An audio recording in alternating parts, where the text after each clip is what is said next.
I am the Tofu Golem. Please enjoy the video. You start by preparing the map you want offline. Open My Maps, pick the exact layer set, and export immediately as KML or KMZ so you preserve markers, lines, and styles. Once done, download that KMZ to your device or upload it to Google Drive for transfer. Make sure to export only visible layers to reduce file size. Removing unnecessary overlays keeps offline use smooth. This gives you a portable map file you can convert or import into other offline apps.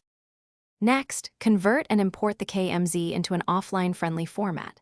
Use a reliable converter to create MB tiles or GPX depending on your target app. MB tiles holds raster tiles, GPX carries tracks and waypoints. Once converted, import into maps. Gaia GPS, or a mobile GIS app. Make sure to set appropriate zoom ranges and simplify dense polylines so performance stays responsive. If the app supports styles, reassign icons and colors to match your original map for easier navigation when offline. Finish by testing the offline map. Put your device in airplane mode and open the imported map to confirm markers, routes, and pop-ups load as expected. If something is missing, re-export only the visible layers from My Maps and reconvert. This often fixes dropped features. Make sure the app's cache isn't full, clear it and re-import if you see errors.